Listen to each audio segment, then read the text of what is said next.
welcome back to the Nejo Chuan podcast. Today we are continuing our discussion of Hung Yi Xiang, the Xingyi Bagua Tai Chi teacher from Taiwan.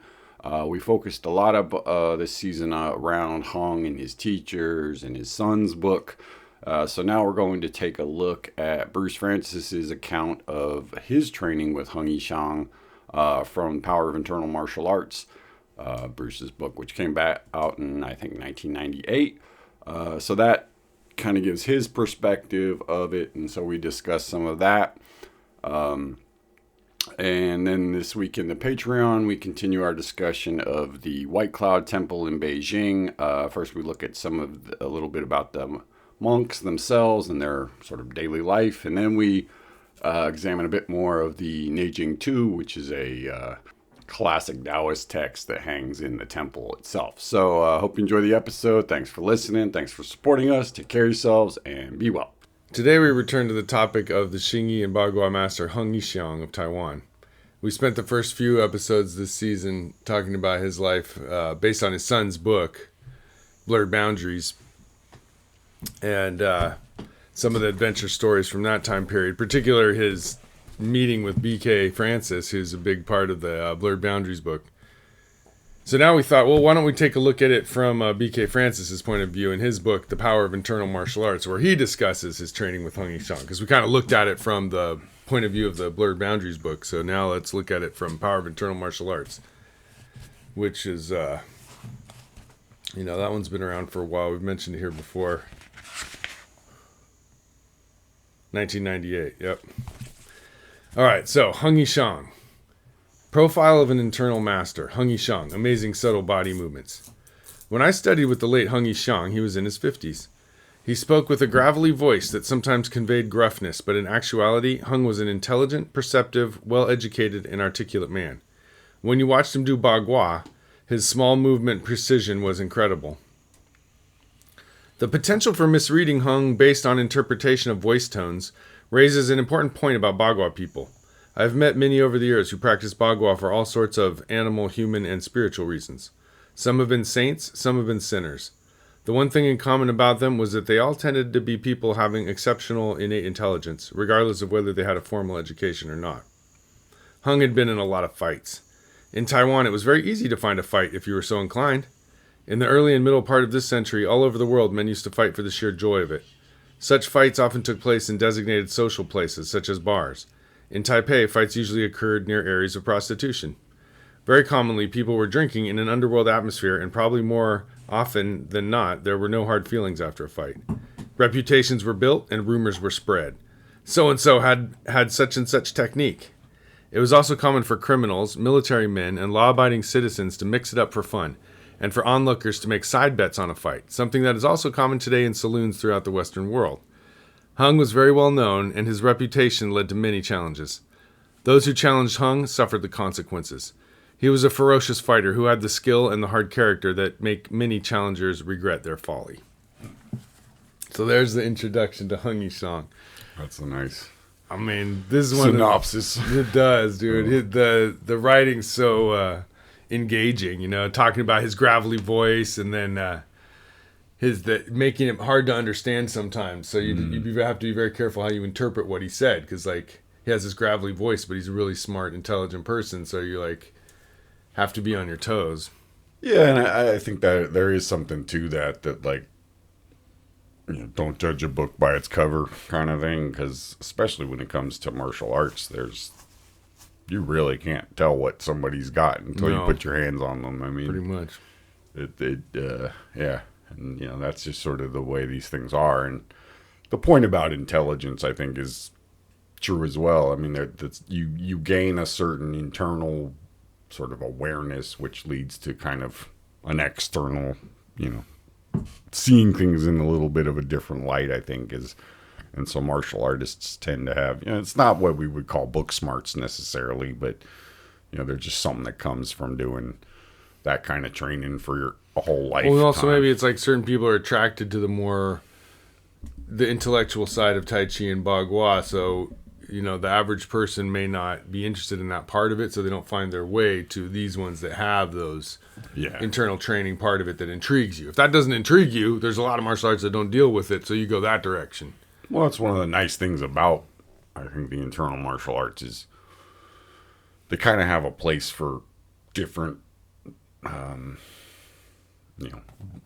types of people. So, like, for more sort of cerebral types, they can do things like Tai Chi or long, 64 Bagua sets where there's a lot to kind of keep your thinking mind occupied while you do it. For people who are more sort of, or less intellectually inclined and want to just get to the essence of a thing, they can just do circle walking and San Ti or, do a Tai Chi short form or something, right? Like, and still get the essence of the art without having to, like, do something that totally goes against your nature. Yeah, I mean, that's one reason, but maybe why there's so many different types of training within a well-built internal martial arts system, so that maybe you don't have to do all of it, but there's something that works for you in there that's going to be your favorite. I think the good example is like when we talked about the either the animal forms in Hung Yi or like in the 64 Bagua sets, that people will learn all of them, but then you end up sort of gravitating towards the one that fits your personality / body type. And the other thing in this description is the vibe of the fighting scene back in the 50s, 60s, maybe early 70s, when fights on the street were just like sort of a commonplace, part of the festivities. Just people brawling. They weren't like life and death type stuff. It was just people were bored and there were no cell phones, so people got in more fights. Well, I mean, it's no different than now. Now we just have things where you can watch it on TV. I mean, so you don't have to go to the bar to watch UFC. It's the same impulse. The internet's filled with street fight videos so now you can sort of watch it from the comfort of your home instead of going out on the streets or the brawls. But it's the same impulse to want to see people beat the shit out of each other. Yeah, there's always going to be an impulse. It's just sort of a natural human thing. Human need. But yeah, Master Hung was raised in that environment of kicking ass on the streets. Right. Well, that also goes with what they were saying in Blurred Boundaries about, in those early days, it was, it's gangsters and a lot of gangster shit. Yeah, like there's a whole scene because it was pretty lawless. I mean, I think in those early... Right. Taiwan in the 1950s is... That period right after the Kuomintang moves into Taiwan, it's like things were shifting around. And, so there's a lot of... He had to just defend their family business and keep the thing running. And even if there were thugs trying to muscle in on their territory or whatever, they had to deal with it themselves. All right, some more about Master Hung. Master Hung was physically loose and flexible, and was very good at teaching minute martial arts movements and the technical skills of fighting. Hung's Rosho, otherwise known as Sansho, was superb. He had an amazing ability to move. I had never before seen a person of his size who could undulate his body and move as if he had no bones. Hung had developed a dragon body to the greatest extent possible. He could make his body twist, turn, and fold in ways that had to be seen to be believed. In addition, his hands were incredibly sensitive. He could feel minute shifts of a person's energy and counterattack instantaneously. It's as if his hands had eyes. He really writes this well, because in Blurred Boundaries describes Master Hung too, and so you can see that sort of verifying that same like his speed, his tactile ability to change, his sort of intelligence at touch of just knowing exactly where to go. Right. Well, it's that the speed at touch versus from point A to point B kind of thing, right? Right. He's a big fat dude, but at touch he's about as fast as they get. Yeah, and Blurred Boundaries again had a little section on Rosho / Sansho, and we described that in the Patreon of just all the skills required to do that. And so here, BK Frantzis is verifying that. That is sort of that and the like Jiben Gong stuff that they do. I think is really the two sort of signature things of that Zhang Feng school, right? Like the core of the like non-form practice essentially is this warm-ups and the Rosho, because that's where you learn to kind of move your body and then how to whack somebody with it. It's cooperative but spontaneous. Well, and it works on that thing of touch, right? I mean, the big thing with Rosho is you're starting from touch, so it's all about what do you do after you make contact with a person, right? Hung's specialty was in the use of very tiny fighting angles based on the triangle, the square, and the octagon. Whereas most sophisticated martial artists use these angles, they usually need inches or feet to apply them. Hung, however, could apply these angles in less than a fraction of an inch of space. He loved analyzing the use of small circles and angles of attack. He was a truly creative martial artist who explored and extrapolated the knowledge he had gained. After 3 or 4 hours of class, Hung and his more committed students would drink tea, eat watermelon seeds, and talk about bagua and fighting angles at open-air tables set up on the sidewalk near our practice hall. Hung's understanding and use of small circles and angles of attack made sparring with him fascinating, bewildering, terrifying, and a pure joy. I mean, he's, again, nice. It reminds me of Blurred Boundaries of the, how Master Hung had this passion for understanding and passion for exploring, and just like he wanted to know every possible angle and have what well, and also, I mean, if you think about like guys like Lo Deshu and Sudongshin, they carried that on to being like super researchers. Just like, and very technical, but in it's like technical in an organic way. I don't know if that makes right, but there's a certain sort of just being able to take any technique and break it down into just multiple levels, into multiple techniques, There's creativity and artistry involved for all these guys. It's not just like do a technique and then do the next and technique. I put BK Frantzis in the same category. He's from that school, and he also went on to gather all this material and really systemize it and make logical connections and like explore all the different consequences of the different Neigong material and his martial arts as well. He doesn't do it as much with like... Hung was an excellent teacher of technical fighting applications. He always told me, I cannot teach you how to develop chi, but I can teach you how to use it. Hung always emphasized separating the different qualities of the martial arts. All too often, people who study different martial arts do them all with the same quality of internal movement and chi.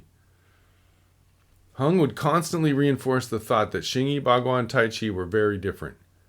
When I was initially with Hung during 1974 and 75, this thought of difference in the martial arts was very difficult for me to grasp, as all this internal stuff was simply different from karate and Shaolin.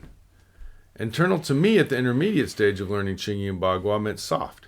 Yet Hung's power was harder and stronger than any karate or Shaolin I had ever experienced.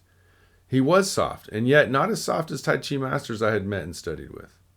Yet Hung was just as sensitive and able to react effectively in an instant, in just as mysterious a manner as the best Tai Chi people I had studied with, including Yang Xiaozheng. Hung's Xingyi and Bagua were clearly better than his Tai Chi.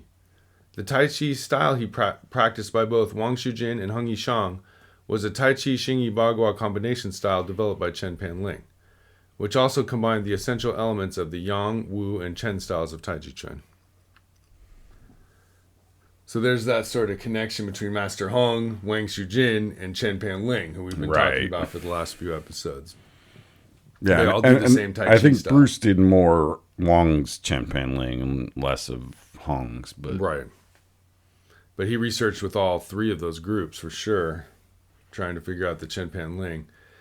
Yeah, I mean, which is interesting he would bring that up because here's Hung emphasizing how different Xingyi, Bagua, and Tai Chi are.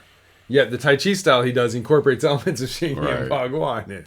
So it's like, it's both. It's understand the different skills they bring, but make sure you integrate and put them all together. Yeah, but I would say that even though it incorporates them, the Chen Panling is still probably 90% Tai Chi. 95%. Yeah, I mean, it's only a little, like... Right. It's only really in the shapes, I think, that it adapts the Xingyi and the Bagua in a way. So it's like you're doing a movement that might look more like a Xingyi move, but you're doing it in the way you would do Tai Chi, right? So it's... Yeah, it's most definitely Tai Chi. But it's funny how that 1970s, now you're seeing the result of all the stuff that was done in the teens and 20s and 30s of the meeting of the internal groups. Now, here 40, 50 years later, that dream has been realized. Tai Chi, Xingyi, and Bagua are now deeply integrated and connected.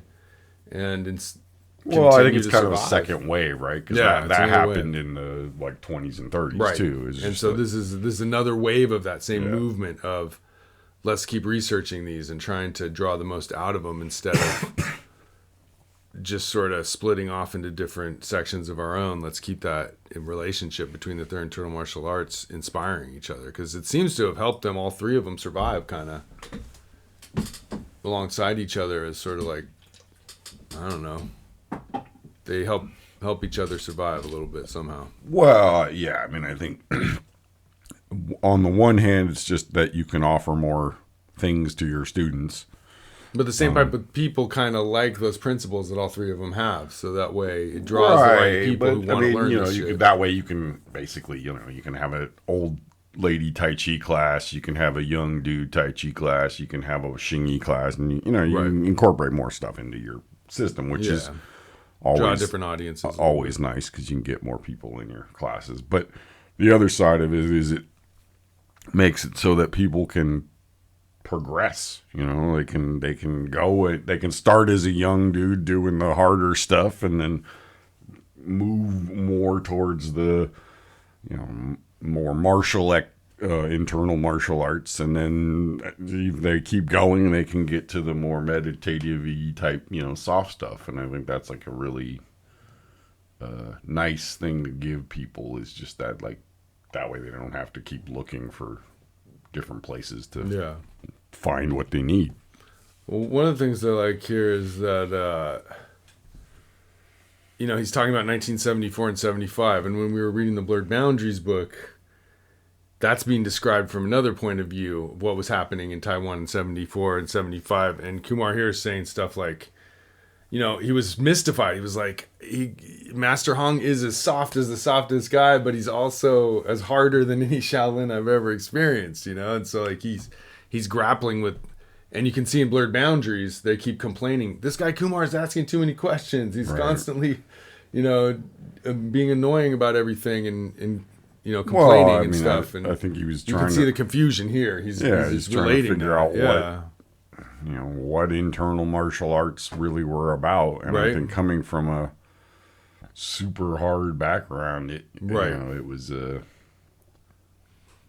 major shift, paradigm shift for him. I mean, it is for anybody, because like, you can join this stuff and say, oh, internal, that means soft. Like he's saying here, that's what it kind of meant to me. Everything that was soft was internal. Well, that's how. And you can just understand it that way forever. But he wanted to know more. He's like, no, I really want to get detailed about this. Well, that's where the idea of the perception of internal martial arts is that they're all, quote unquote, soft internal, but there are also hard internal martial arts, and and there are also things in the middle. And so, I think that when you experience something that is,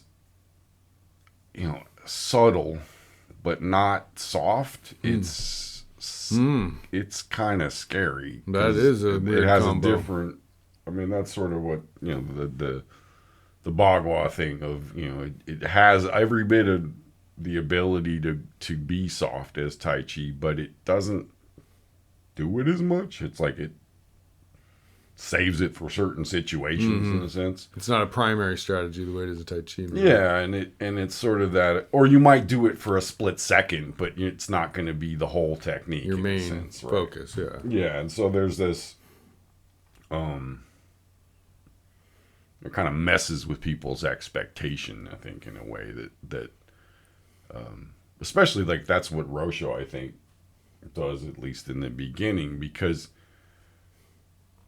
there's a certain, you can be forceful on the person, you can push on them, and it doesn't do anything, and then you get whacked from an angle that you didn't know even existed, and you start learning that, like,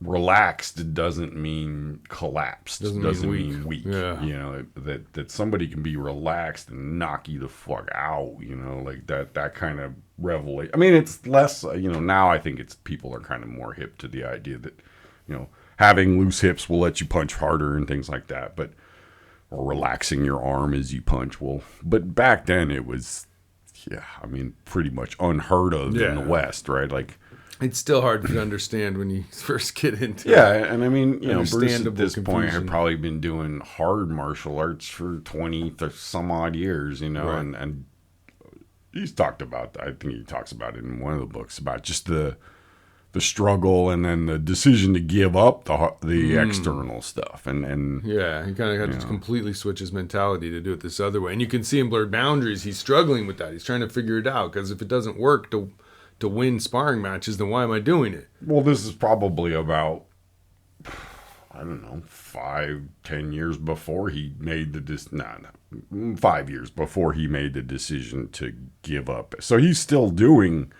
Well, probably not by 75. Yeah, no, he's still doing Mantis and I see. Wing Shaolin, Chun yeah. until True. about, I think, 78 or 79. He continues to research shit every time he goes out. I mean, I think Mantis was the last quote unquote external style, or hard style that he did.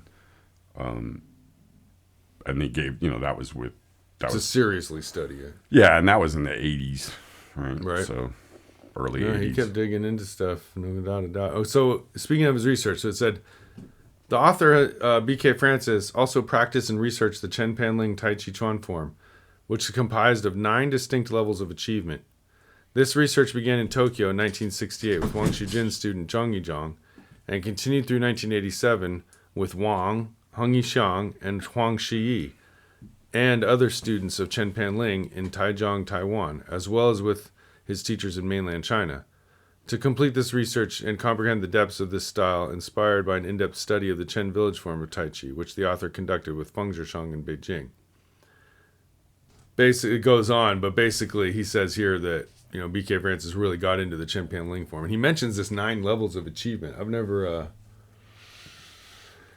Loeb was part of the Chen Panling teaches something called 9 Little Heavens, which is sort of 9 types of techniques. No, I think this is something else. No, like I've heard some young style people have like a 10, 9 or 10 level thing too. Level of achievement. It's just a way of breaking down the levels of practice, right? So it's like, I mean, I don't know what the 10 are, but in any Tai Chi form, if you start thinking about the things that you have to do in it. Right. I mean, different layers of stuff to work on. Right. So like the first one's always going to be the moves, right? And then the second one's going to be things like alignment and structure. And then the third breathing, one, right. And then somewhere in there, you're going to get breathing, and you're going to get things like where to look, where to and feel inside yourself, and energy orbits, energy circulations and spirals. Opening and closings, twistings, things like that, and how those develop into different components. I mean, and then ultimately dantians and stuff like that. Yeah, I mean. So the next thing says, Hung was constantly emphasizing to me and all his Chinese students that we had to clearly separate Shaolin and each of the 3 different internal martial arts. They were to be done clearly and separately, so that the unique qualities of each could be distinctly differentiated. It was only later, first through Bai Hua and later Liu Hongjie, that I was to clearly attain this ability to separate the different types of qi, which Hung expended much effort to drive home, but which was beyond my reach in those early days. Yeah. So it's like Master Hung really tried to explain it to me till he was blue in the face, and I just still wasn't able to grasp it. And again, that reflects in Blurred Boundaries, where he's expressing frustration that he can't quite get it, and the sons of Hung are like, yeah, get rid of this asshole, he can't quite get it. Yeah. But Master Hung was always like, no, I'll give him another chance. I'll keep trying to explain it to him, because he does seem to work at it, even though he's managed to piss everyone off in the gym. That's pretty funny. So yeah, it's cool to see it from the different perspectives. It would be interesting to see a book written by one of the other students of Hung Yi Xiang. Robert used articles that we did podcasts about, sort of describe the school and the feeling of being at the school. And Robert Smith did as well. Some other people did. But only Blurred Boundaries did it get on that personal level. And this one sort of describe the people and their personalities, Yeah, that's sort of... There's some characters over there, I have a feeling. I'm sure it was a wild bunch for sure. Right. So here's another interesting piece. He says, in the 1970s, Hung Yi Xiang had about a dozen exceptionally talented students. Many of his students dominated the full contact contests in Taiwan. One named Wang won the Taiwan Full Contact Championship 3 times in a row when he was in his teens. He went in the army and didn't practice at all for over 3 years, and when he returned to civilian life, he was able to train for only a few weeks and still capture second place. Another of Hung's students, Hung Yi Xiang, also usually won his all-Taiwan full contact tournaments with knockouts. Huang subsequently became one of the best Qigong Tuina doctors in Taiwan. Well, and in Blurred Boundaries, there's pictures of Hung with people holding trophies. Huang Yi is one of those guys. In both of the pictures, one of the guys holding the trophies is Huang Xi. He's the guy with the big glasses. If you look at the pictures. Yeah, I get the feeling he was something of a badass at the time. Yeah, yeah, he was good. He was good. It sounds like he really was a mentor to BK Frantzis, and he's also a big part of. He was very influential in the formulation of the Energy Gate set as well. So. It seems like a big influence. Yeah, Kumar said they were roommates at one point or something, so it sounded like he was really picking his brain to try and figure out some of that Nagong type stuff. I think him and Baiwa were kind of the guys that helped Bruce put it together.